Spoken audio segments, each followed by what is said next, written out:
Hey guys, today we're going to talk about two-way tables. So a two-way table is a table that records data that pertains to two separate categories. So a table that records data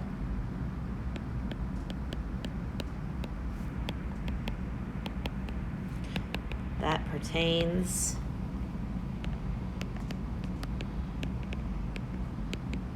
to two different categories.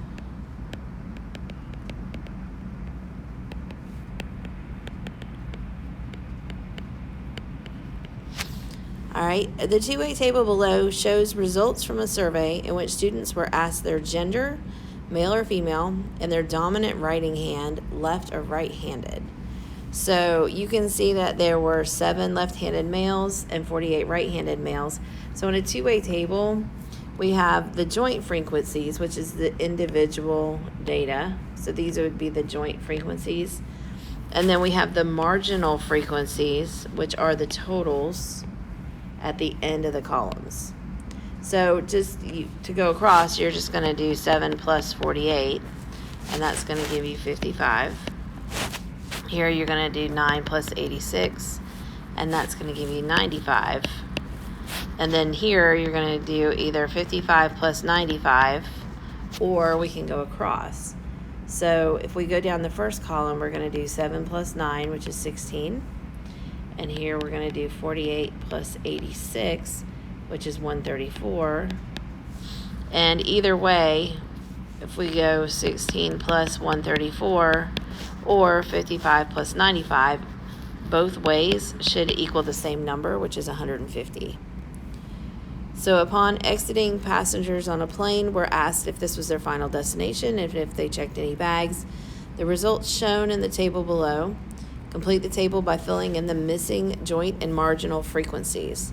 So if you have, for example, the total and you're trying to find something in the middle, we're going to do 136 minus 50 to figure out what goes in the middle, which is 86, because 50 plus 86 has to equal 136. And then we can check this column to make sure that it adds up. So here, to find what's missing here, we're going to do 50 plus 16, which is going to give us 66. Over here, we're going to do 16 plus 48, which is going to give us 64. And then in the big total column, I can either go add up down or across, but either way I should get 200. And then the last one is give the joint and marginal frequencies. This is when we take each data point. So here I would take 50 divided by 200, and then that'll give me a decimal. So 50 divided by the total, which is 200, and that would give me 0.25. For no, I would do 86 divided by 200, and that's going to give me 0.43. And I'm just going to go through the whole chart, divide them all by the total, whatever you had, and just write the decimal. If I wanted to turn that into a percentage, I would do 0.68 times 100, and I would get 68%. So we're going to go kind of back and forth a lot.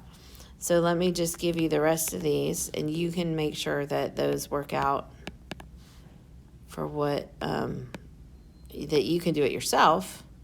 But down here, your total should always equal 1 or 100%.